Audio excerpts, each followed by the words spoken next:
Well, greetings and salutations, everybody. Welcome to my YouTube channel. My name is John Campea, and this is a companion video. What are companion videos? Well, I'm awfully glad that you asked. See, every day on the John Campea Show, Monday through Friday, we take the second half of the show to take your live questions that you guys send in via the tip link down below. However, we normally don't have enough time to get around to all the questions that get sent in, but if you sent in those questions for us to talk about and you tip to support the channel, I want to make sure you don't have to wait too long to get those questions answered. So we gather up those questions and we address them here on companion videos. And it is Monday around 8 o'clock in the evening. I was just watching some Pittsburgh Steelers, Chicago Bear football in there. And listen, before I get started, I would be completely remiss if I didn't at least address for a moment the elephant in the room. All right. Regarding the whole Spider-Man thing, I'm sure some of you may not have heard about this. Many of you did, but I want to just give you a quick rundown of what happened. So I get sent a lot of fake images and Photoshops, people posing as inside sources. And you know me, I don't like breaking scoops. You know, that's just not kind of my game.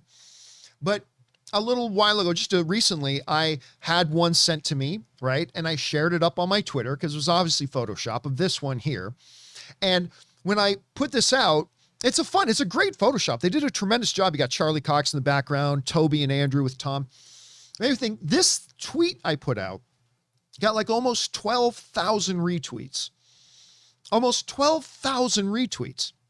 So anyway, today I get this other person emailing to me claiming to be like an inside source. And they send me these images, and I'm not going to show them here. You guys have probably seen them already. And to me, the biggest sign that they were Photoshop, even though they were excellently done, was the mistake a lot of people often make when doing Photoshops is they don't take into consideration the position of the light source. And that's usually your big giveaway when something's Photoshopped. And so when I looked at this image of the three Spider-Men standing together, Andrew and Tom had the light source was clearly on the left side of their face. Toby had the light source on the right side of his face. So to me, that's the key giveaway. It's a Photoshop. Excellent Photoshop, but a Photoshop nonetheless. I'm going to share this on Twitter, right? Because it's fake. So I share it on Twitter, and I just think these images are now fake. And I put my watermark on it because last time it got over almost 12,000 retweets. So I wanted to make sure I got credit for being the one to share this around. So I put a watermark on it, put it up on Twitter. Like 5 minutes later, I get contacted. I won't say from who, but I get contacted like 5 minutes later from somebody who's kind of an inside person and suggests that these images might be real. I'm like, no. And they're like, look, I can't say 100% for sure, but I think they might be real. So I decide, look, I'm going to play it safe. I'm going to delete them. It's like 5 minutes after I posted them or something like that, I deleted them, right? So anyway, I delete them, leave my office, go eat dinner, start watching some football with Ann and my buddy Ryan. And then I turn on my computer a little while later to see that those images had gone viral. That I was trending for the first time maybe ever. I was trending on Twitter. I think I was at like number 10 trending on Twitter for posts I had deleted. And yeah, there's that. Look, as of right now, I still don't believe that those images are real, but I will say this. If I thought, number one, that the images were real, and number two, that I wanted to share these real images and put them out there, well, I certainly wouldn't have put it on Twitter. And I certainly wouldn't have put it on Twitter with a watermark on it. Not if I was going to delete it 5 minutes later. I would have absolutely waited until tomorrow's John Campea Show, done a big headline with it, exclusive scoop here. I've got these images, and I would have tried to get the views. But I didn't do that because you guys who watch my show know I've got a real hate on for spreading spoilers. I don't mind spoilers myself, but I hate the spreading of spoilers. Hate it. And so I don't know if these images are, I still don't really know that these images are real. I still don't buy that they're real, but I will say this. If at the end of the day, they do end up being real, I'll feel terrible. I'll feel terrible. Not because, I shared something that was given to me, but because I will always feel terrible if I think I may have spoiled something for somebody who didn't know something was coming. And I hope that's not the case. But I clearly did not think I was sharing something that was authentic and real. I certainly wouldn't have deleted them if that was my intention. I certainly wouldn't have put my watermark on them if I was afraid of it getting traced back to me for being the one to put them online. But, you know, it is what it is. And look, I know there's nothing I can say. There are going to be some people who believe that for whatever reason, I intentionally wanted to share them, even though I immediately took them down and even though I put a watermark on them, so which would obviously make them trace back to me. But you know, it is what it is. So I thought I would address that. There it is. All I can tell you is I in no way thought those images were real, and they still may not be. Again, I still have problems with that image with the light sources, but it is what it is. And I'm not going to make any videos with the title of that in the video. I'm not going to try to get views from any of this. I'm not going to try, even in this video, I'm not going to put it in the title, but I thought I should at least address it because it's the elephant in the room. But hey, on the other side, I've gained 2,000 new Twitter followers in the last 2 hours. And it's the first time in my life I've trended on Twitter. I wonder how high on the trending list I would have gotten if I just left them up. At any rate, yeah, there's that. Hold a second, my phone's ringing. K. Feige. Huh. I don't know a K. Feige. Anyway, I'll put that down. Anyway, guys, so with all that down, let's move on and start getting caught up on those questions that you guys sent in, shall we? And we're going to start getting caught up here starting with Wes Maurer, who writes, "Wow, John, not sure why I'm just realizing the actor that played Cole in the new Mortal Kombat is the same person that played Shatterstar in Deadpool 2. You know what? I totally forgot about that, but I think I heard that from somewhere else as well. You have to forgive me if I don't remember it too clearly because the new Mortal Kombat movie to me was actually pretty forgettable. Not as bad as Snake Eyes, but kind of forgettable. Anyway, C Squared writes, I understand the grievance of Spider-Man being over-reliant on Tony in the MCU. However, I see it in a different light. To all those who want regular Spider-Man, once he returns to Sony, that may be all you're going to get for years to come.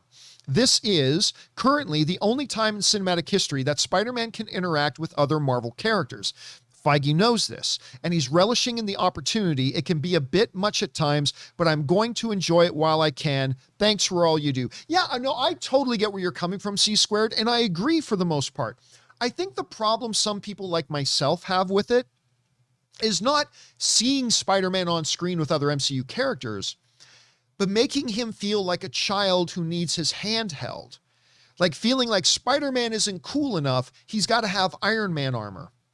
Spider-Man's not cool enough, Iron Man's got to be here to hold his hand, or maybe Doctor Strange has to be the one to hold his hand in the next one, and that's unfair because we haven't seen the next one yet.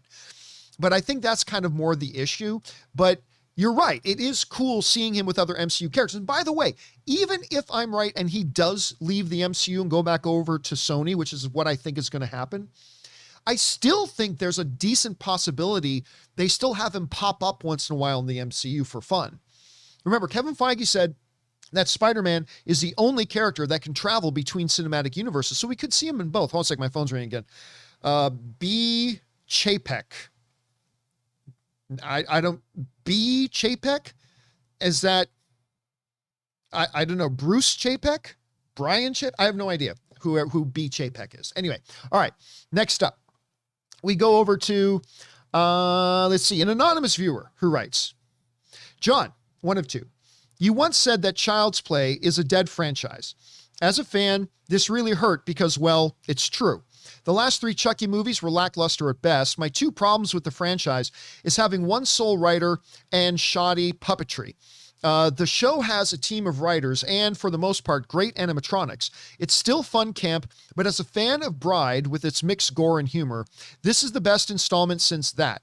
If enough people recommend, please check it out. Yeah, listen, so you're right. I am not a Child's Play fan. I mean, I got a kick out of the original Child's Play, just like everybody did, but I was never a fan of the other ones, including The Bride of Chucky.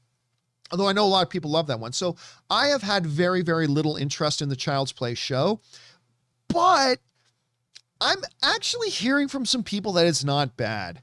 And I think I will take you up on that, Anonymous. If I do hear from enough people, I will probably give it a shot because, again, I've only heard from a few people, but what little I'm hearing is not that it's awesome, but I'm actually hearing it's not bad and kind of fun. So maybe at some point I'll have to give that a shot. Thanks for putting that recommendation out there, man. All right, next up.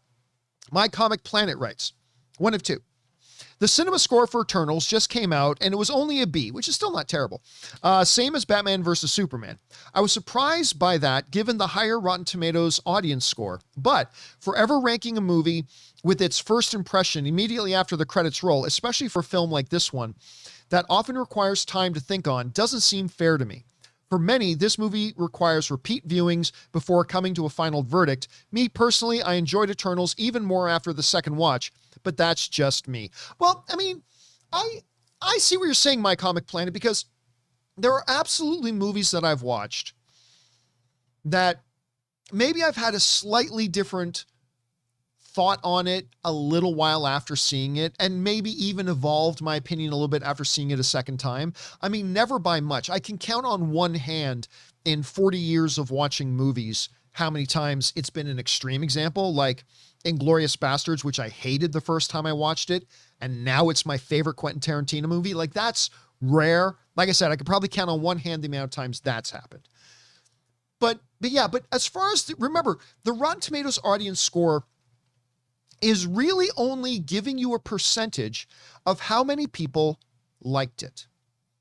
It's not telling us whether the audiences loved it like the greatest thing ever. It's only telling us if they, at the very minimum, said, yeah, I liked it. In a thumbs up or thumbs down world, 80-something% of the audience says, yeah, I liked it. So you can't really try to compare what the RT audience score is to, say, the cinema score is, because they're ranking different things. With the cinema score, you're trying to get an overall gauge of how much did the audience like it. Whereas the Rotten Tomato audience score, listen, because you could theoretically, with the exact same people, get a Rotten Tomatoes audience score of 99%. Like 99% of the audience at least liked it. But it still have like a C+ or a B- cinema score, because while everybody liked it, everybody just marginally liked it. They didn't dislike it. They thought it was good, but they didn't think it was all that good, right? So that's why you can't compare those two sets of scores. Thanks for writing that in, man. Appreciate that. All right, next up. Your Name writes, watching Eternals made me realize how much I miss AMC Movie Talk / Collider Movie Talk table spoiler discussions. Since Avengers, I'd watch Marvel movie in morning, watch spoiler review, and finally watch again in the evening with niece, but with much better understanding. Oh, thanks. Yeah, listen, I don't regret being where I'm at today in my career. Leaving all of that and going out on my own ended up clearly being the best decision I ever made in my career. But that is not to say there weren't some really, really good times, and that I don't have some really, really good fond memories. And some of those, Your Name was really fun. And thanks for being around and watching my content for that long, man. I really appreciate that. Thanks for sharing, dude. All right, next up. Eternally Rotten writes, I like that name. One of two. Hi, John and Rob. Obviously, Rob's not here today. As of this writing, Eternals is at a 49% on Rotten Tomatoes, meaning more people, or at least more critics disliked it than liked it. That's absolutely what that means. Count me in the group that hated it. I thought it was a poor Wonder Woman 1984, which I also didn't like, but it gets the edge as it didn't cost me any additional costs, as it was available on HBO Max. Wonder Woman 1984, Eternals, and all bad films should just be available day and date on streaming services. It's criminal for studios to charge folks to spend hard-earned money on crappy films. Thoughts? Well, here's the thing, Eternally Rotten, though. According to who? It's criminal for studios to charge folks to spend their hard-earned money on crappy films, but crappy films according to who? Because every movie that has ever come out, including The Godfather, including the original Star Wars, including Chariots of Fire, and including Annie Hall, whatever, every single movie has at least some number of people that think it's a crappy film. Now, while more critics, this is the Eternals is the first movie in MCU history to have a negative critic score. Never happened before. This is the first time it's happened. But while that is true, the majority of the audiences are liking it. I mean, the last I checked, the audience score on it was still an 80%. Let me see if I can find it here. I mean, like I said, it might be down to like 78 or something by now. No, it's still at 80%. With over 5,000 verified reviews, like 5,000 people that they have verified have watched the movie, it's got an 80%. So the majority of people, not critics, for the first time ever, not the critics. A lot of critics like it, but more critics dislike it. But in the audience, a big majority of the people like this movie. So when you say that, for crappy films, but crappy films according to who? So that's the thing you got to ask. But it's one of the beautiful things about the subjectivity of film, Eternally Rotten. But thanks for sharing your perspective on it, man. I appreciate that very much. All right. Your Name writes, 1 of 3. About Gal Gadot playing Evil Queen, hire team who made Charlize Theron less gorgeous in Monster and apply same makeup magic to make her second fairest to Rachel Zegler. Watched it. These are completely different topics. But okay. Yeah, it is kind of funny thinking of having Gal Gadot play the second fairest of them all in a movie because she's male or female, one of the most stunningly gorgeous creatures walking the face of the earth out of anybody. I mean, it's just crazy how good looking she is. 2 or 3, watched Eternals in AMC Dolby and Cinemark 70mm IMAX. Dolby's motion seats akin to Cinemark's D-Box seats. Ideal theater experience, 70mm IMAX, Dolby sound, and motion seats. Original AMC dine-in menu. By the way, I love AMC dine-in theaters. If you have not done an AMC dine-in theater, you totally should. It's a really great, relaxing environment. Food brought to your table, blanket brought out, depending on which dine-in theater you go to. Yeah, my preference for movie theaters is AMC. Like if I have a choice between IMAX or AMC Prime Dolby, I'll usually go AMC Prime Dolby. That's just my choice, but I'll make an exception once in a while for IMAX because IMAX is a wonderful viewing experience. Your Name also writes, Eternals, not as lighthearted / more serious compared to other MCU movies. Had some light moments. Example, Valet, Blogger, and Beer. Overall, still enjoyable. Yeah, like I've always said, it's a very different movie for an MCU film. Like it does not have the traditional MCU DNA like all the other MCU movies have. Even though all the other MCU movies are very different from each other, they all share that core DNA. This was the first one that I think didn't. And that's why I was not sure how people would react to it, to be honest. All right, next up. Your Name writes, in Angelina Jolie's Maleficent, evil fairy became anti-hero, so I'm hesitant of seeing Disney villain origin stories. Line in 101 Dalmatians song, if she doesn't scare you, no evil thing will. Does Stone's Cruella show hint of being future evil puppy killer? Yeah, listen, that is one of the biggest complaints, if not the one big complaint I have about Maleficent, is that, first of all, Angelina Jolie is awesome in it. She gives a great performance, but they pumped it up and promote again. Oh, we're going to tell the story of the bad guy, but she's not the bad guy in it. She's not even really an anti-hero. She's really more a misunderstood or mistreated or wronged good person, right? And I have that complaint about a lot of Hollywood movies that pretend that, oh, this movie's about the bad guy. But no, it's not really about the bad guy. It's really an anti-hero or something like that. And they pulled the same thing with Cruella. So I don't think they're planning on making her the evil Cruella that we know from the animated movies, even in the upcoming sequel. I think she's going to have a bad streak in her, sure. But at the end of the day, I don't think she's going to be a villain. And by the way, I liked Cruella. I certainly liked it more than Maleficent, but I personally really quite enjoyed Cruella. But again, she's not really the Cruella we know. This is a different iteration of Cruella. All right, next up. Matt Finch tipped in like $20. Thank you, Matt, for supporting our channel on that level, man. Appreciate that, dude. Hey, John, I wrote the other week about the Flyers and stupidly forgot to include my name. Mad props on your Flyers knowledge. Oh, dude, I'm telling you, I'm an NHL guy.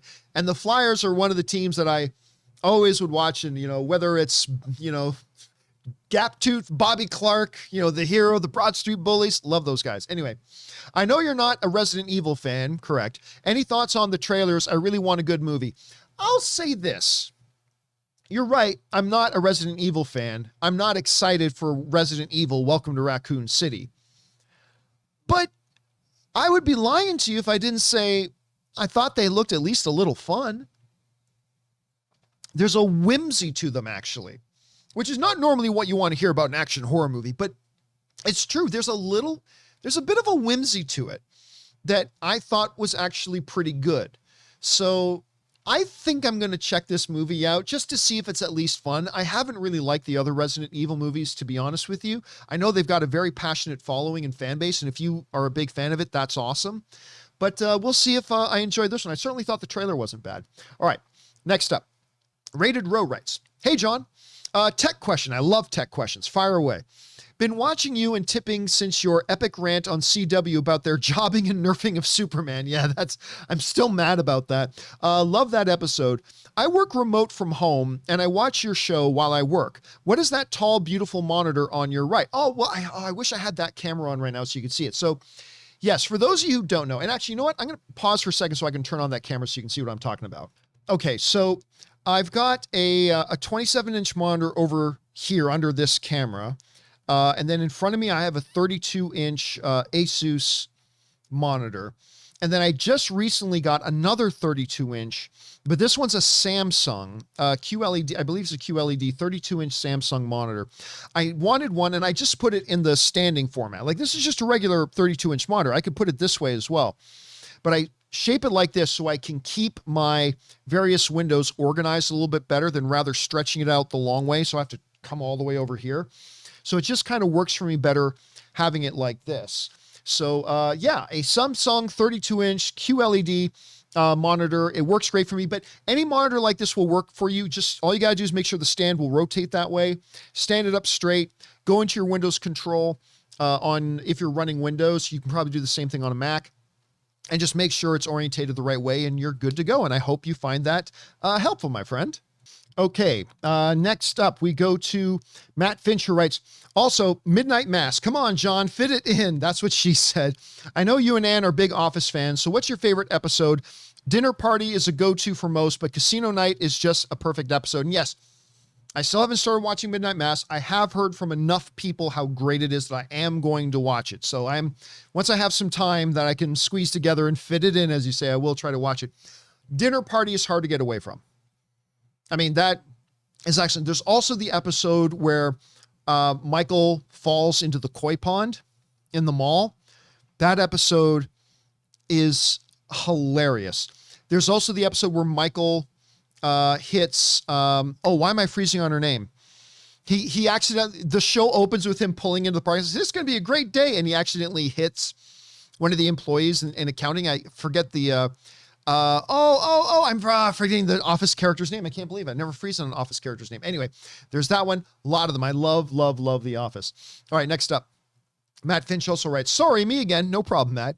Just want to finish saying thank you for all you, Rob, and your team does. There was a period where I was at a low coming off of alcoholism, and things and your channel and content helped keep me occupied and something to look forward to. You guys rocked." Oh, man. There is nothing you can write into me that would mean more to me than something like that. And that's a beautiful thing, Matt, about movies and the movie fan community. Movies, they're an exercise of our imaginations. They let us dream. They let us see possibilities. They let us aspire to things, but also they provide what I often call is not a distraction, but an oasis. You know, we check out of the real world for a second and we just get to this oasis where we can imagine and dream and stuff like that. And then when we come out of the movie or we come out of those discussions about movies with our fellow movie fans, it's not that our real world problems are gone. They're still there, but now our minds are a little bit more refreshed. Maybe we come now to our problems with a little bit of a different perspective. If at least nothing else, we come a little bit more maybe equipped to deal with the problems. They're still there. Movies don't make our problems go away. But if this one show can be a part of the movie fan community that you engage with, and it has been that for you, then to me, that's everything. So thank you so much for sharing that, Matt. I really appreciate that, dude. And it takes a huge sack of balls, man, to be able to speak openly about your struggles like the way you just did. So if I had my hat on, I would tip it to you, sir. All right. Thanks for sharing again, man. All right. Welsh Dynamo 95 writes, one of two. "Hey, John, As you can probably tell from the name, I'm from Wales. I was wondering what your thoughts are on Ryan Reynolds, good Canadian kid, and Rob, I never know how to pronounce Rob's last name, McElhenney, takeover. I love his show, what network is it on? I think it's on Apple TV. Anyway, I love his show Mythic Quest. I think it's on Apple TV. Takeover of Wrexham AFC. It's kind of reminds me of Ted Lasso a little bit. Yeah, I heard about that. I don't really follow soccer. Correct me if I'm wrong, but I think they're like minority owners. Like, I don't think they are the de facto owners of the club. I think they own a part of it. But I could be wrong about that. Again, I just don't follow soccer very much. Anyway, granted, they are the owners, not managers. But watching them talk after the match the other day, being so passionate, admitting that they know very little about the game, just took me back to that very first press conference that Ted Lasso gave. Well, listen, that is pretty cool. And you know me, I'm a huge fan of Ryan Reynolds. He's my favorite movie star right now in the world. Good Canadian kid. And I think that's awesome. And again, if they are like truly the owners of the club, I think that's actually pretty cool. You could actually make a movie about that. All right. Sid Vina writes, hey, John, watched Eternals in IMAX. Top 7 MCU, in my opinion. Visually rad. Love the action sequences. Icarus and Makari were stunning. My screening had subs, so all the characters' motivations made sense including Deviants. Post-credit scenes, underwhelmed, 7.5 out of 10. You know what's funny? I find that a lot of people who even didn't like Eternals so much love the post-credit scenes. So it's funny hearing from you thinking that Eternals is a top 7 MCU film, which means you probably like it a little bit more than I did. And I like it, I do, but you clearly liked it more than I did. But you found the post-credit scenes underwhelming, whereas I thought the post-credit scenes were great. I love how subjective the whole thing is. I'm glad you shared your thoughts on that, Sid. Thanks, man. All right, Rated Row writes, hey, John, another tech question. Love it. Since you moved over to iPhone, can we assume you moved over to an Apple Watch also? If so, how does it compare to your Android Watch? Do you like it and why? All right, thanks for asking. I love tech questions. Yeah. Now, look, I recently did move over to an iPhone, which, by the way, it's ringing again. Let's say T. McGuire. Who is T. McGuire? Is that like Thomas? Timothy McGuire? I don't know any T. McGuire. Anyway, so I did switch over to an iPhone 13, and I'm an Android guy. Just so you know, straight up, I'm an Android guy. I used iPhone years ago. I liked it, but once I moved over to Android, it's like the heavens opened up and it's like, oh, the angels sang, and I love Android. But I decided to give Apple iPhone 13 a try, mainly because there are two main reasons. One, my car, my beloved Toyota CHR that I drive, it's got Apple CarPlay in it, but it doesn't have Android Auto. So I've always kind of wanted to get a phone where I can actually take advantage of my screen and get, because it's got a beautiful display in it. Not as good as a Tesla's display, but it's got a really great display in it. And it'd be great to be able to use Apple CarPlay. The other thing is I've been shooting more and more video with my phone lately, like right out of the theater reviews and vlogs and stuff like that. And while a lot of Android phones take better pictures, there's never been any denying that the king of video is the iPhone. And so I decided to give it a shot. Now, I'm still kind of struggling with it a bit. Like it's growing on me. Like, I do like the phone. I still miss my Android. But I'm adjusting to it, and it's fine. It certainly does the video and the Apple CarPlay the way I like. Now, the Apple Watch, on the other hand, I decided to try it to see how it works with the iPhone. And I got to tell you, it's grown on me a lot. It's grown on me more than the iPhone itself has. And I wasn't even sure I was going to be able to keep this. I thought I would go back to my Samsung Galaxy Watch because it's really good. But this, I just haven't found that I can live with this like I do with the iPhone.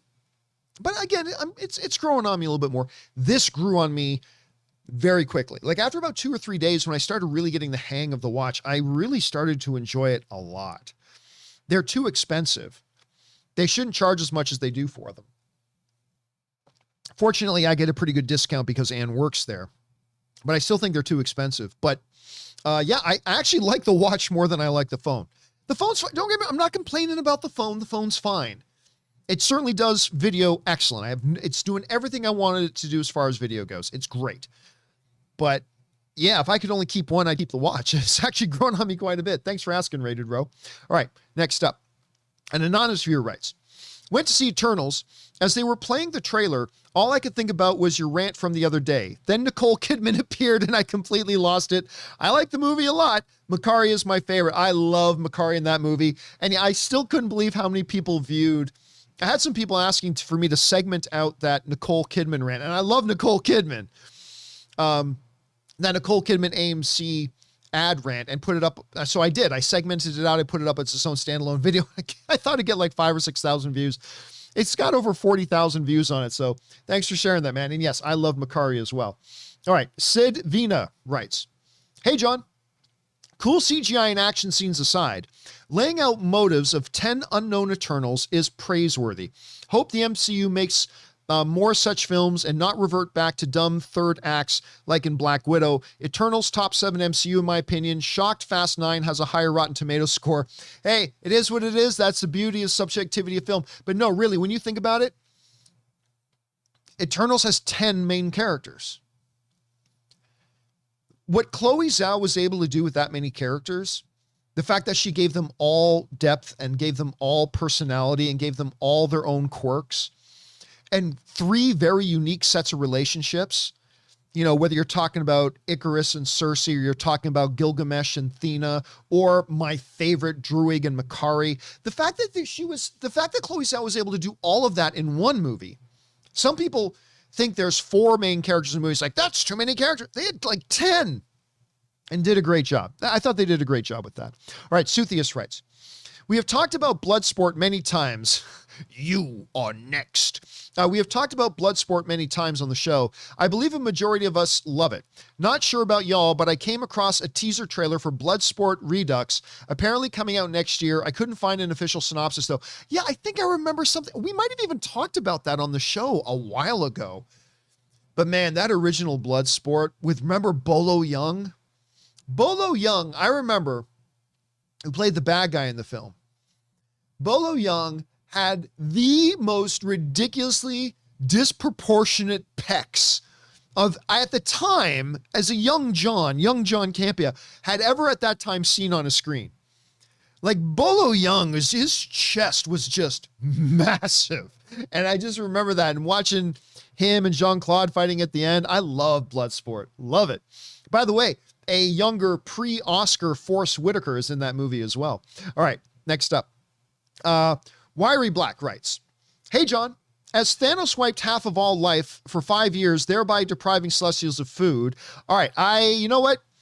Going to skip over that just in case. I apologize, but just in case it gets into some spoiler territory. By the way, I was notified by the person who does the screening of the questions that a couple of you guys had sent in questions that were clear, that gave away clear spoilers for Eternals. And so they had to be removed. So if you send in those questions, you don't see us answering them. You know, we do let you guys know if you send in a question that's appropriate for us to use on the show, those ones were considered inappropriate. This isn't a spoiler discussion, so we had to take them out. So I'm going to skip over that one. Probably should have been pulled out as well. Sorry, Wiry Black. It's just that we want to make sure we don't spoil things for people if we don't have to. Sorry, it's Kay Feige. Who's Kay Feige? Anyway, next up, we go to, where are we? We're at Sid, who writes, hey, John, loved Eternals. The story and characters made more sense to me as I have read the books on evolutionary history, culture, and mythologies. Even knowing the biological meaning of sentient beings makes a difference. Visuals and action scenes were epic. 7.5 out of 10. Glad you enjoyed it, man. I had a good time with it too. I don't give numerical scores to movies. But if I did, it might come in and round the same neighborhood of yours, give or take a little bit, but I'm glad you liked it. Silly Goose writes, I got a new 50-inch 4K TV today, and what better way to break in the new TV than by watching the greatest movie ever made, Interstellar, on its 7th anniversary. Since the release of this movie, 1 hour has passed on Miller's planet, the water planet. I get it. Very well said. You know what's funny? Don't get me wrong. I like Interstellar. But it is one of my least favorite Nolan films. It is a ambitious movie. that to some, like yourself, think it's like one of the greatest movies ever. And I can totally see that. I think it's a good movie. In a thumbs up or thumbs down world, I give it a thumbs up. I like Interstellar, but I didn't like it as much as most. And I certainly liked it more than The Dark Knight Rises. And I certainly liked it more than Tenet, but I like Tenet too.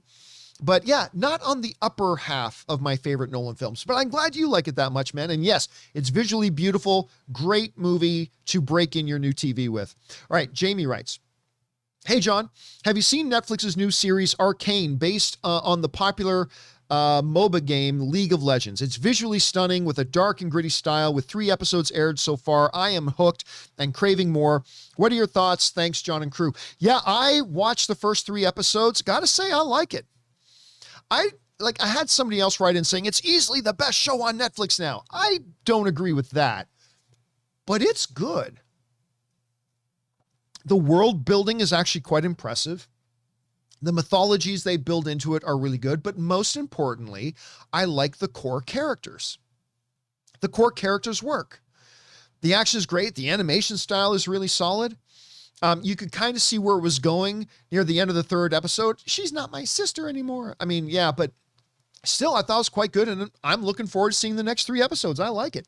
All right, next up, we got Big Will who writes, where do we go? Yeah. Hey, John and crew. So I just pre-ordered Michael Connelly's new novel, The Dark Hour. So have you ever read any of his books? I have not, unless I have, and I just don't know who the author is. And which is your favorite? Mine is Angel's Flight. Also, I'm super excited for the new Bosch spinoff with Titus Welliver. Bring on Filthy. Wait a minute. There's a Bosch. How does that make sense? There's a Bosch spinoff, but with Titus Welliver. Titus is Bosch. So Titus is starring in a spinoff of Bosch, but the main character is still Bosch. Anyway, for those of you who don't know who Titus Welliver is, if you guys remember this latest season of Mandalorian, remember the episode where Mando teams up with the other Mandalorians, and they say to him, hey, listen, help us take this Imperial ship, and then we'll help you find this Jedi. The Imperial captain of that ship is Titus Welliver. And you may also remember him. He had a really cool role in Sons of Anarchy as well for at least one, but maybe his character might have been in a couple of seasons. Can't remember. Anyway, really, really like Titus Welliver a lot. All right, next up. Big Will writes, hey, John, I know you said you're not into boxing, but more into MMA, yes. In my opinion, Sal Canelo Alvarez is the baddest motherfucker on the planet. His power is just crazy. He just knocked out Caleb Plant in the 11th round. Your thoughts? Yeah, I watched that fight.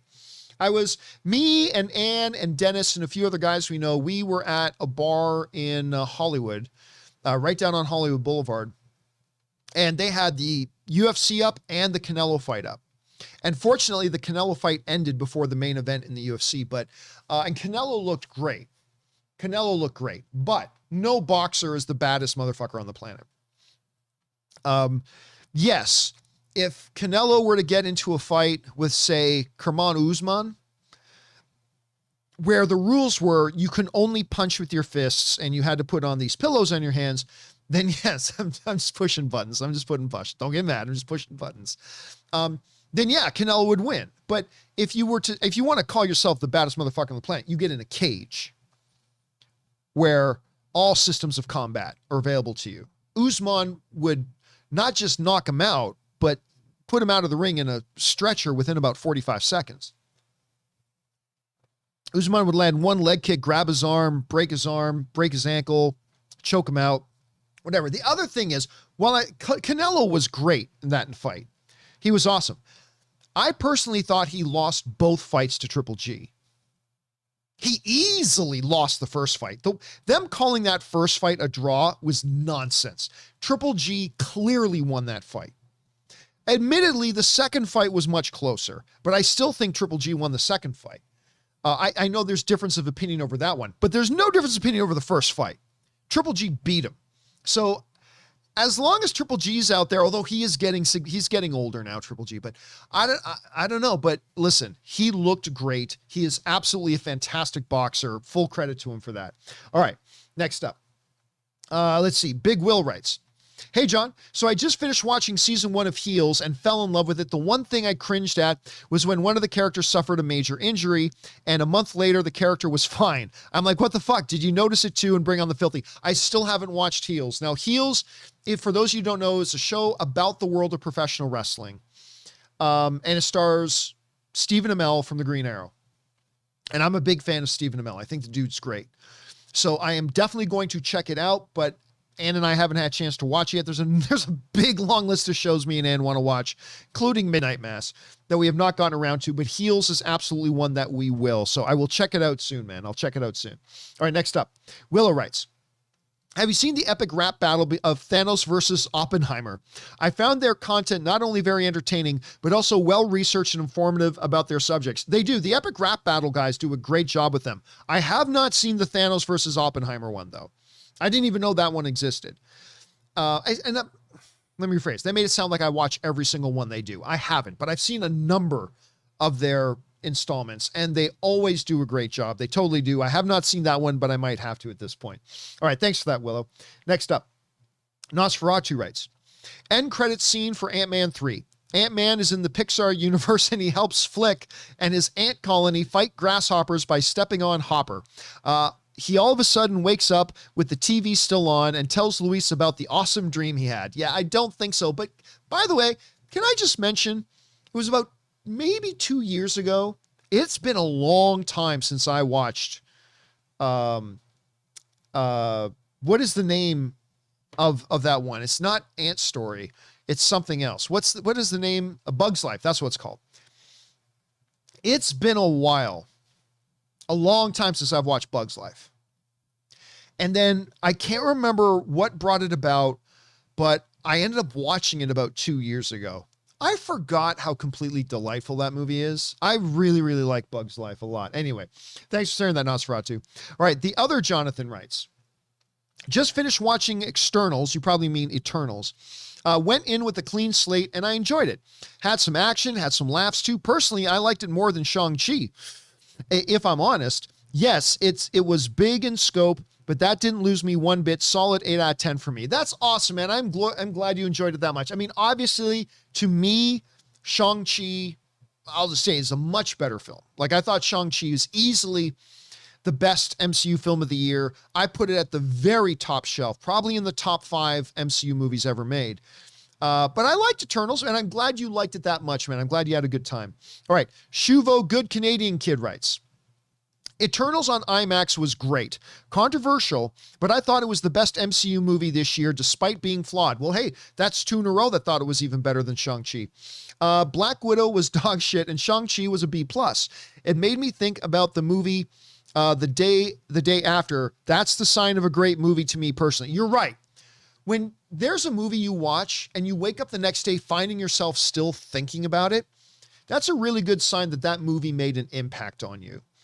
Now, I still thought Black Widow was pretty good, despite its big flaws, especially with their villain. Both their villains, to be honest. But I love Shang-Chi. But hey, man, I'm glad you enjoyed it, and I'm glad you enjoyed it that much. All right, next up. We got Richard Kurtz, who writes, a lot of franchise films have post-credit scenes. Yeah, they do. These days, having seen it yourself, can say if Ghostbusters Afterlife has one. Our Ghostbusters group will also be promoting the film at one of our local theaters on opening weekend, which will be fun. That sounds awesome, man. Yeah, straight up, it's not a spoiler to tell you, yes, stick around for the post-credit scenes. If I remember correctly, there are multiple post-credit scenes, and you absolutely want to stick around for all of them. So yes, there you go. I hope you enjoy, because I thought this Ghostbusters movie was actually really, really good. All right, next up. Mark 2021 writes, hey, John, I watched Eternals and quite liked it. Got a bit lost at times, and that first credit scene, I didn't buy into it. You know what? But the actor playing Druig, played by Barry Keoghan, I never know if I'm pronouncing his name right. I hope I am. Barry Keoghan, an Irish actor. I first saw him in the Love-Hate TV show and is also in Dunkirk, which is the only other thing I've ever seen him in. But I really enjoyed his acting in Eternals. I believe he will be one to watch out for. I see a big future for him, such a talent, and I hope to see more in the MCU and have much bigger roles. Yeah, listen, Druig, I've said this before. Druig is one of those characters where when the movie started, I thought, okay, this is clearly just going to be a little background character that I won't care about. And I really didn't think anything of him. But by the end of the movie, I'm not saying he's my favorite character in the movie, but he was right up there. I loved him, and I loved his dynamic with Makari. I thought the Druig-Makari relationship was like one of my favorites. One of my favorite relationships in any MCU movie, really, honestly. Some dude writes, I have to disagree with you about how the title of a movie doesn't matter. For example, you said that War for the Planet of the Apes didn't deliver what the title promised. Well, it didn't deliver what the title promised. It didn't deliver at all what the marketing campaign promised. There was literally still images released and footage shown in the marketing that was not in the movie at all. So it wasn't just the title, it was the entire marketing campaign. Anyway, wouldn't you have had a different experience with the movie if the title was different? Okay. Let me be very clear, and I've said this before, but let me repeat it. When I say that the title of a movie doesn't matter, it's simply this. It doesn't affect how good or bad the movie is. The title of a movie is no different than a poster for a movie, is no different than a commercial for the movie, is no different than a radio ad for the movie. The title of a movie is nothing but a marketing tool.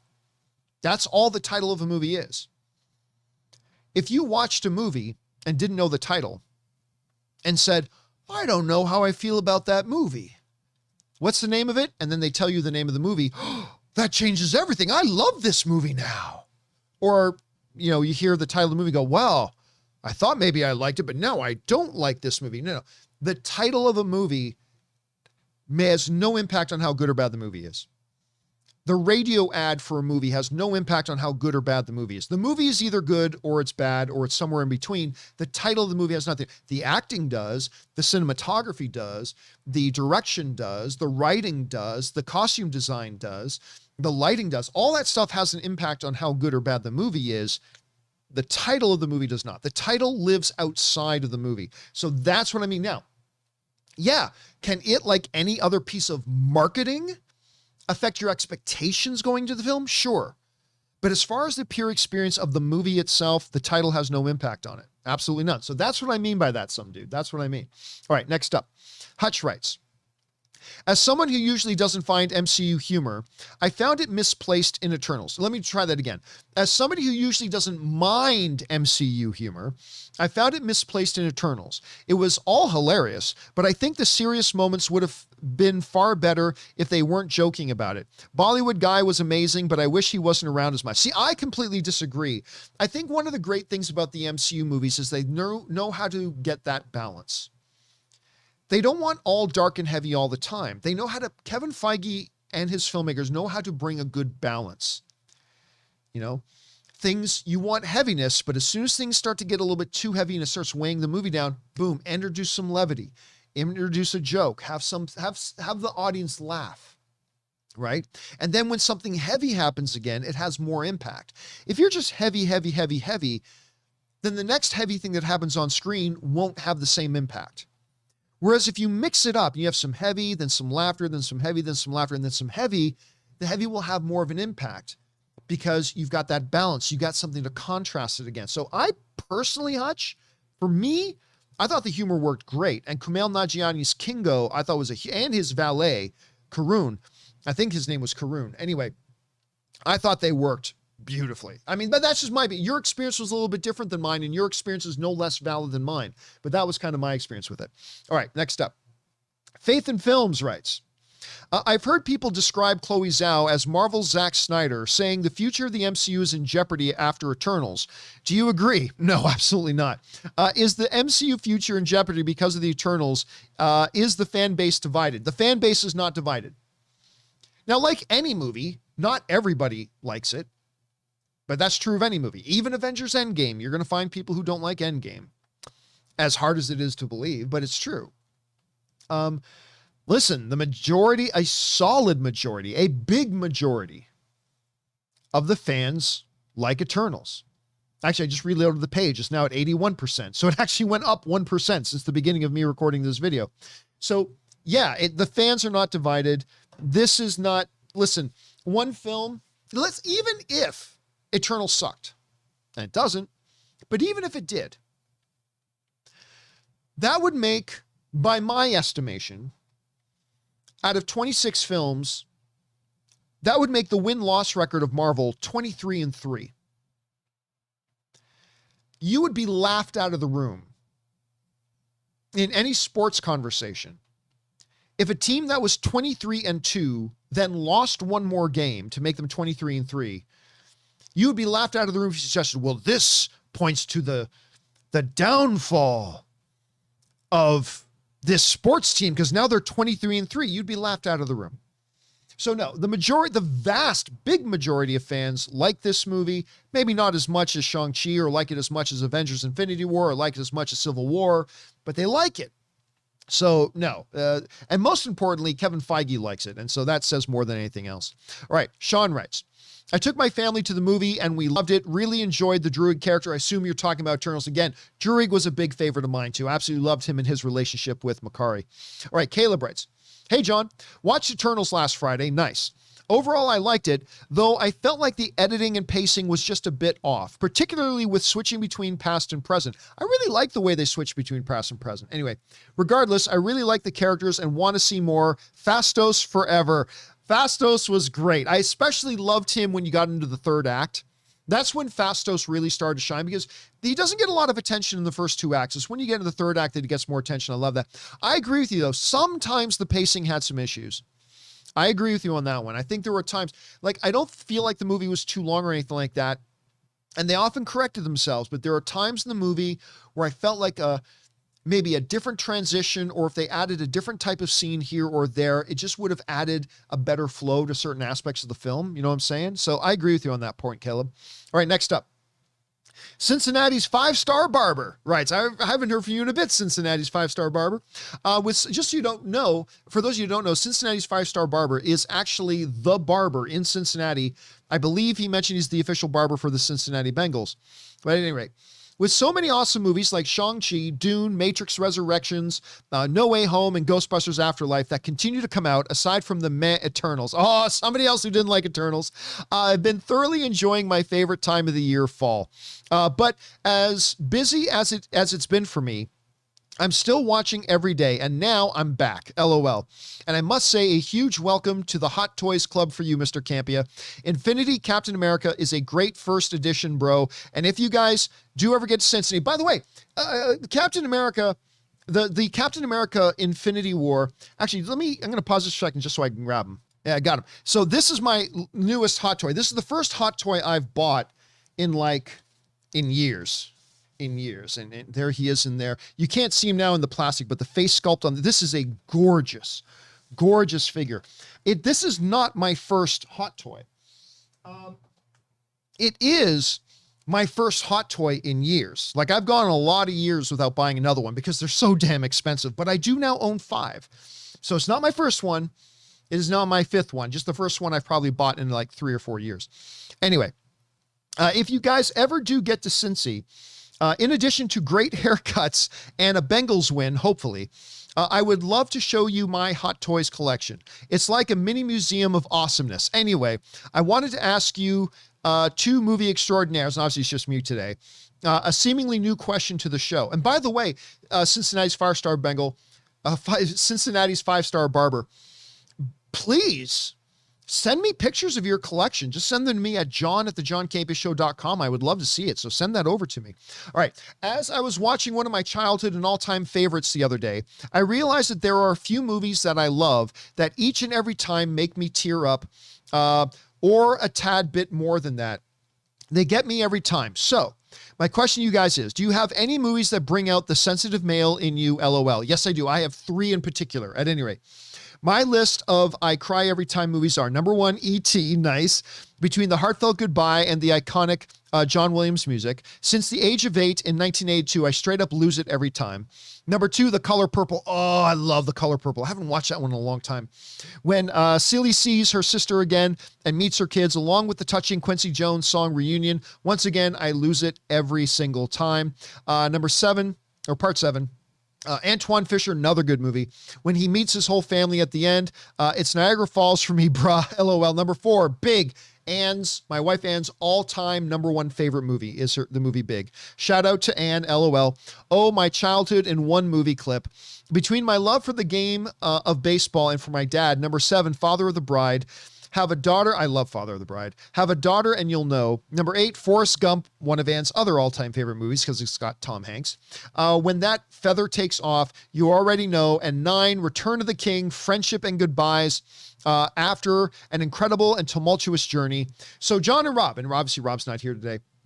My movies like this, any movies like this that make your eyes drizzle at the end just a bit, let us know. And thanks again, fellas, for doing what you do and entertaining us all every day. Much love and filth brought. Well, thanks a lot for writing all that in, since he's 5-star barber. Yeah, listen, certainly that moment in Return of the King, when the king and all the people of Middle-earth take a knee in front of the 4 hobbits and say, my friends, you bow to no one. It doesn't get tears, but it makes me want to pound my chest.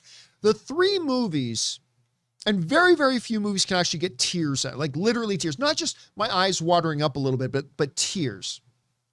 There are 3. And they're for 3 very different reasons. One is and you'd never guess, but is the Julia Roberts rom-com, My Best Friend's Wedding. The things that get me really emotional the most are extraordinary acts of friendship and loyalty. That gets me the most. And so at the end of My Best Friend's Wedding, Julia Roberts is at her best friend's wedding. She had tried the whole movie to try to win him over because she's in love with him, but she fails to do so. And at the end of the movie, she's at his wedding as he marries somebody else. And she's on the phone to her gay best friend who is in another city. And she just needed to talk to him. So she's at the reception of the wedding and talking to him on the phone. And then she realizes, she looks up, that he's actually there. That he had traveled across the country to be there for her just because he knew she would need a friend. And I'm not going to lie to you. I'm not going to deny it. And I don't care. I get weepy-eyed in that. I start to tear up. I start to cry because it's beautiful, man. It's absolutely beautiful. I would love, how great is it in your life to know that you've got somebody, if you were in that position and you were across the country and you were facing something hard, knowing that you got somebody who would hop on a plane, not that there's anything they can do about it, but they would hop on a plane just so they could be there in case you need them. That's awesome. So number 1, in no particular order, but number 1 is My Best Friend's Wedding. Number 2 is the Roberto Benigni Italian masterpiece, Life is Beautiful. Roberto Benigni won an Academy Award for this movie. The ending of the movie, I've told this story before, but it's not hyperbole. I was in a movie theater in Saskatoon, Saskatchewan, Canada. There were literally a couple of Hell's Angels in the same theater, and everybody was crying at the end. Everybody is crying at the end of that movie. I dare you to try to watch My Best Friend's Wedding. I dare you to try to watch Life is Beautiful and not get teary-eyed at the end. The waterworks flow. But then the other thing to me is Best of the Best. Eric Roberts, James Earl Jones. I love Best of the Best. The end, of course, when Dahan hobbles across the thing, gives his gold medal to Tommy. It says, I deeply regret the loss of your brother, and I offer myself as your brother. Woo! Not only does the blood pump in the hair, look at the goosebumps on my arm. Solid goosebumps, even just thinking about it. But I cry, man. I cry. So those are the ones for me, Cincinnati. Best Friend's Wedding, Life is Beautiful, Best of the Best. Those are the ones that get me crying. All right. Thanks for sharing that, dude. Next up, and go Bengals. All right, next up. Mostly Me writes, hey, John, I think the No Way Home poster was mediocre at best. However, I feel it was very different compared to the trend of superhero posters, especially MCU, being a mashup of characters in some geometric arrangement. What are your thoughts on this? Yeah, listen, it's not just MCU movies. It's movies in general right now. There's a big trend in movie posters that it's all just big, giant floating heads in various sizes, right? what I loved about this Spider-Man poster that came out yesterday is it's very symbolic, right? You got the Doc Ock tentacles, the lightning representing Electro, the sandstorm representing Sandman. You directly got Green Goblin in the background. So it was very symbolic. Yeah, not the best artistically, but it was very, I think, symbolic of what a lot of people are excited about the movie. So on that level, I thought it worked as a poster. But yeah, as far as just artistic merit, yeah, not the best poster I've ever seen. But again, because of the imagery of it, I thought it worked really well. All right, next up, we got Island Boy, who writes, "Hey, John, I know you aren't too big on animated series." No. I like animated series. What I'm not very big on is DC or Marvel animated stuff. Now there are exceptions. There are some exceptions with both DC and Marvel, but for the most part, I find most of Marvel's direct-to-home video animation and most of DC's direct-to-home video animation to be absolute shite. Not animation in general, but Marvel and DC's animation. Anyway, but I must say, I've been blown away so far by the first 3 episodes of Arcane, which we were talking about a little bit earlier on Netflix. The animation is so unique and the writing is awesome. If you have a chance, you should really watch it. I have watched it. I've actually quite enjoyed the first 3 episodes. I don't think it's the best thing on Netflix right now, but I was really taken by it. I'm looking forward to seeing the next 3 episodes, and let's see if it continues with this great momentum it's got going.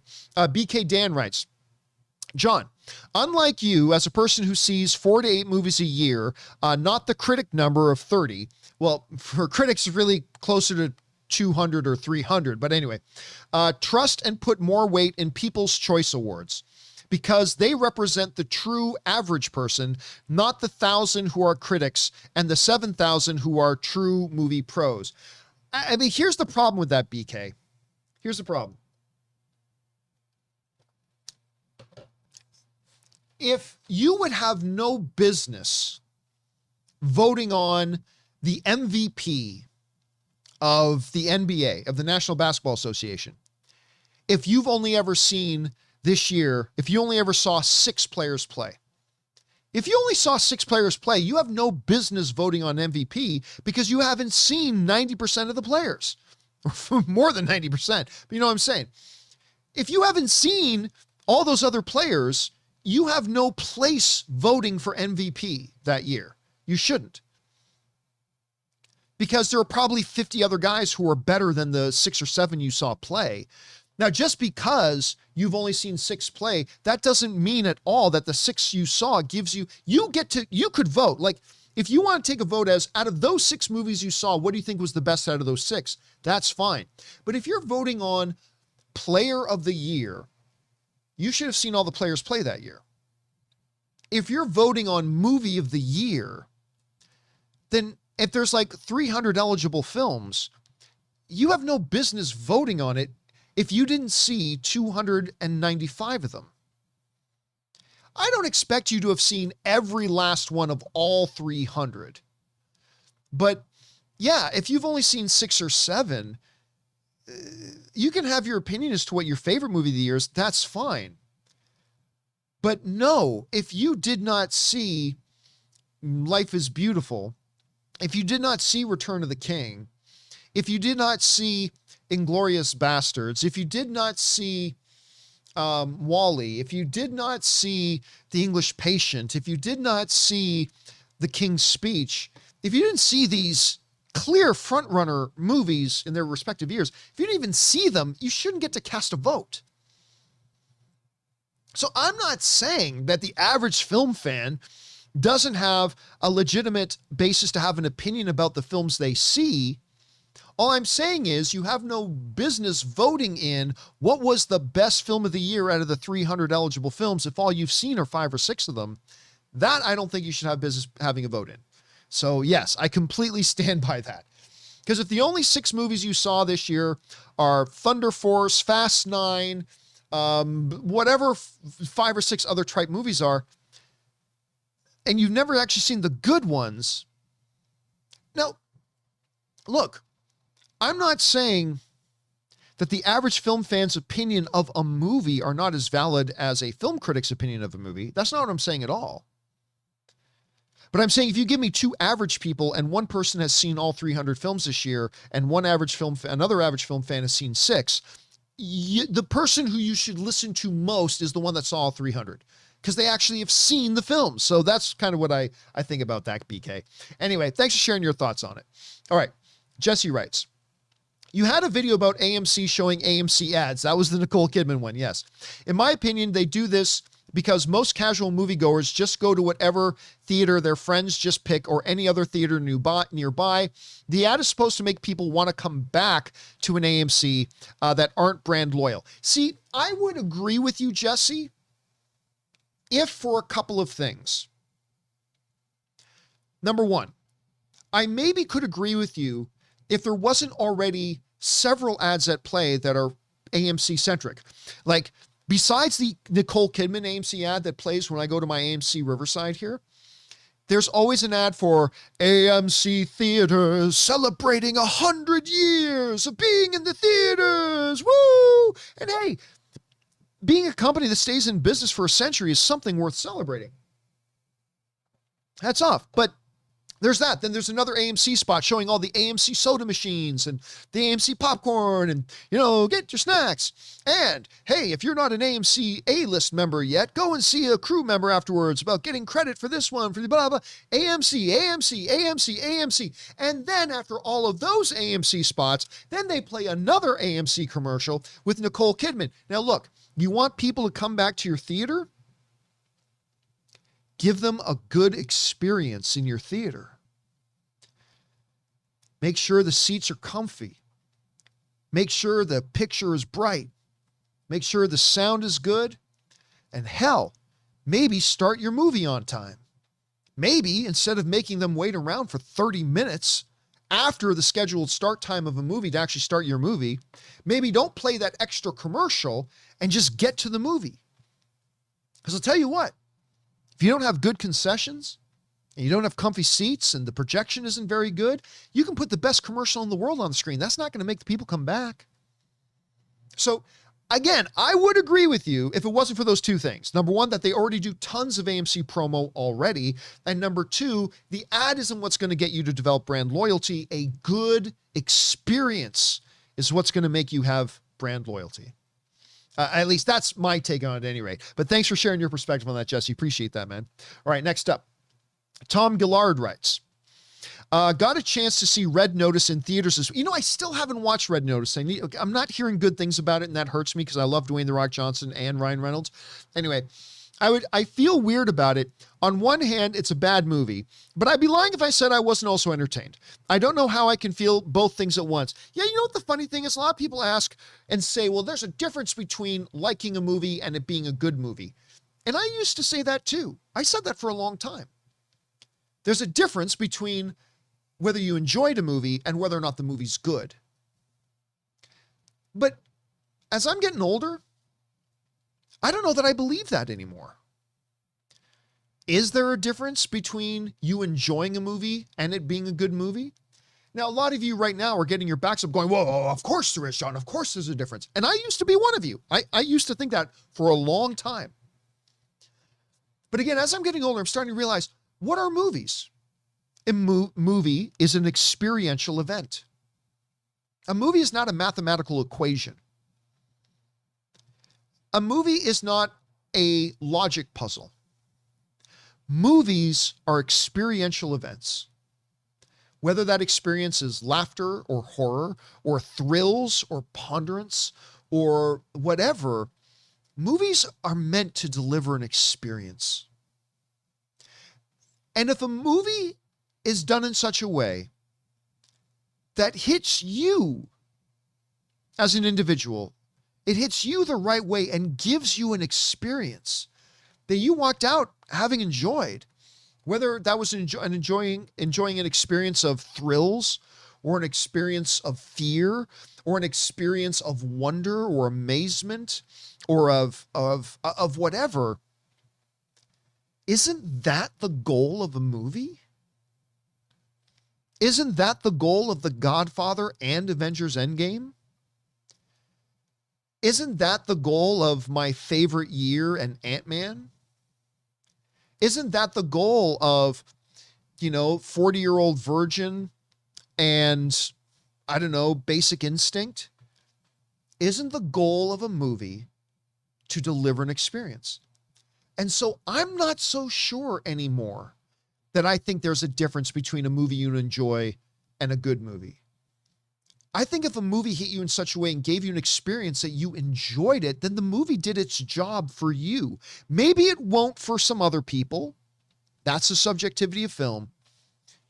But if you walked out having had a good time, like if you ride a roller coaster and you had a great time, you're not going to get off and go, oh man, that's a bad roller coaster. I mean, I had the blast. I had the best time of the year on that thing. I had a wonderful time. Can't wait to go back and get on that ride again. But it's a bad roller coaster. No.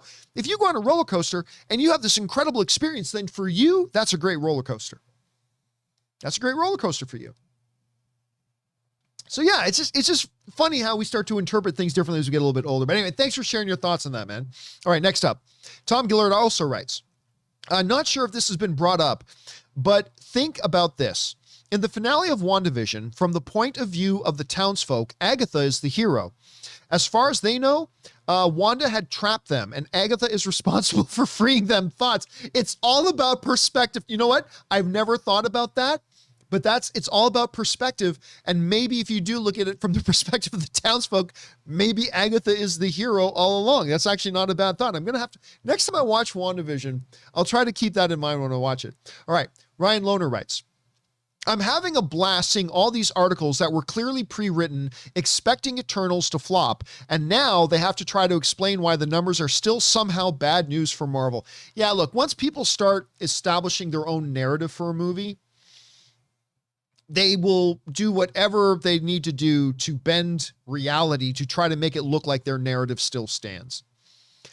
And that's what people do.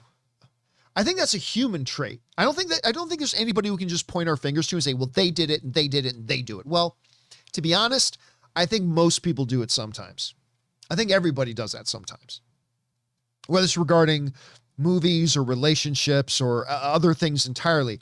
We create a narrative, and then even when evidence and facts start coming out that are contrary to our narrative, we try to bend those facts to fit the narrative we've already established. But so again, I don't blame anybody else for doing that because I think that's something that we all kind of do to some degree. All right, next up. JJ the Sith Plane writes, sorry, Flash. You may have the Speed Force. Sorry, Quicksilver.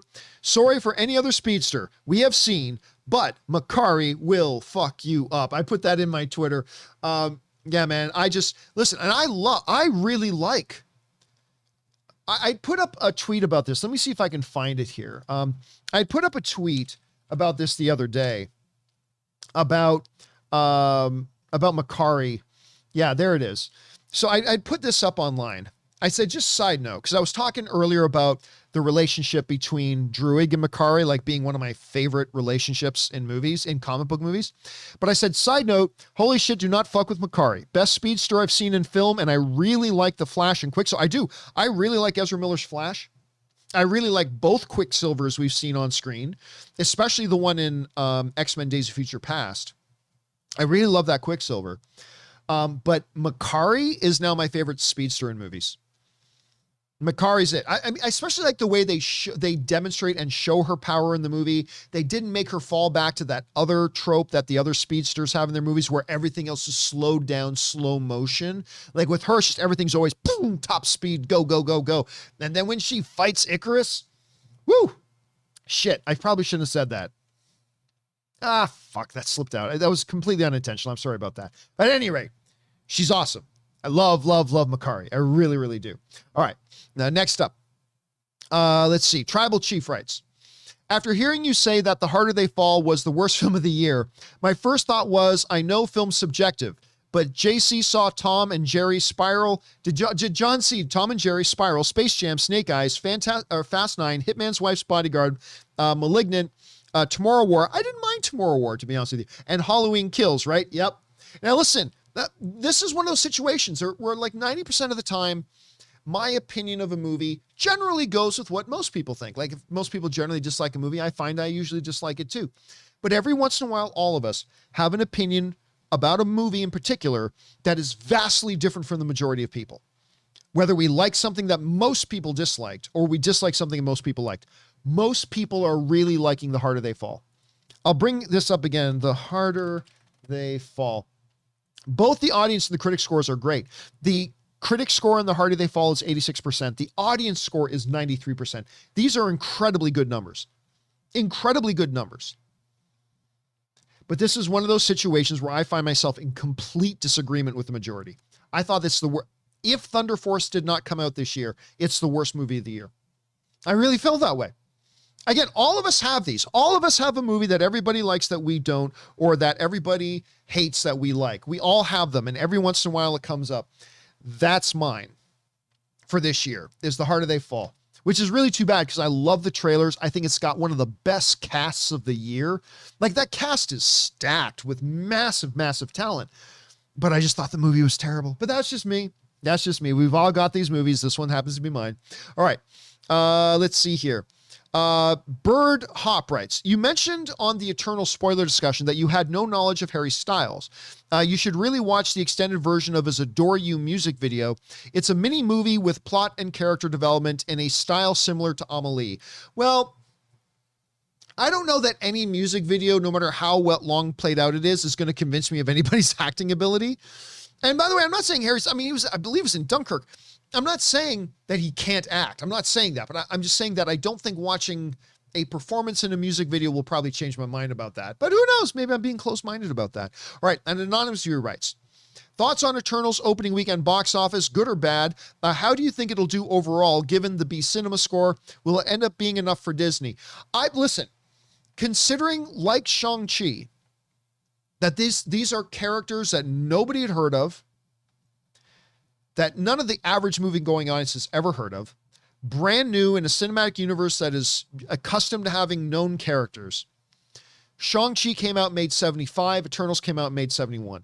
If we're going to say that Shang-Chi was a really good result for a character nobody had ever heard of, and it made 75, I think the same can be said about Eternals. I think it's a good result. I don't think it's a result that people at Disney are going to be popping bottles over. Like if it made 90 or 100 million, they'd probably be popping bottles. But I think $70 to $75 million for movies like Eternals and Shang-Chi in a COVID recovery era with characters that nobody had ever heard of before. Not to mention that this one, I always question, remember, I kind of thought Eternals might make about 50 because it didn't look like your traditional MCU movie either. And I wasn't quite sure whether it would be able to appeal and attract people out to go see it. So yeah, if we're going to say that Shang-Chi was a good result, I think you got to say that Eternals is a good result. Not bottle popping, but I think that's a pretty good result. All right, next up. Mitchell Chandler writes, when talking about movie reviews / scores, most people look at the critics as a single entity rather than a collection of differing perspectives. Plus, how can critics be wrong when it's literally just an amalgamation of subjective opinions, food for thought? No, absolutely. And you're 100% right. When a lot of film fans think about the critics, they think they're all the same. They're not. Just look at Eternals. Eternals is a terrific example that critics are not like some kind of one hive mind. The critics are completely divided over Eternals. Almost half of them like it. A little bit more than half of them don't like it. But there's massive differing opinion about it. So I often find, like, when people say the critics got Eternals wrong, well, which critics? Half the critics liked it. So what do you mean by the critics got it wrong, right? So I think you raised a really good point, Mitchell. So I'm glad you brought that up. All right.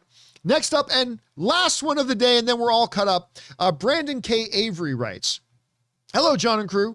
Did you see the trailer this morning? This Friday, November the 12th, Disney Plus will release their IMAX enhanced properties, including Infinity War and Endgame. We'll get to see the full IMAX ratio. This is amazing news. Keep bringing the filth. Hashtag Bob Chapek sucks. Yeah, Bob Chapek has not done such a great job. I wonder if Bob Chapek is in relation to that B Chapek that keeps writing to me. Anyway, or trying to phone me. So, yeah, Bob Chapek. Listen, I still cheer for Bob Chapek. I want him to do well and succeed. I just think he's done a very bad job as the CEO of Disney up until this point. At any rate,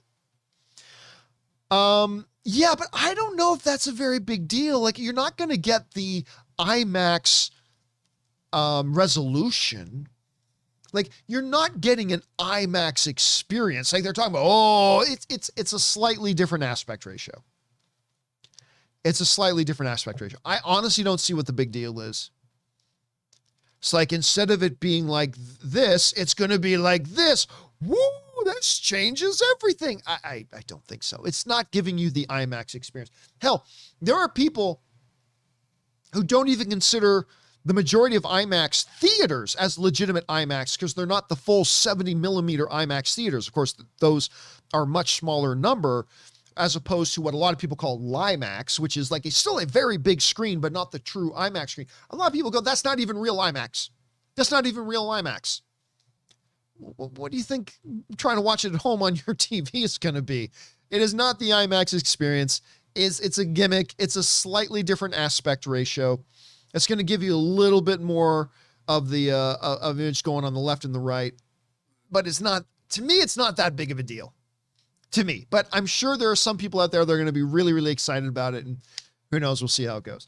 All right, guys, that'll do it for this installment of the companion video. Thank you so much, guys, for making this video part of your evening. And listen, big thank you to all you guys who sent in those questions. Number one, because you gave us great fun things to talk about. But number two, you supported this channel as you did it. And all of us involved with the John Campea Show, thank you guys so very much for your support.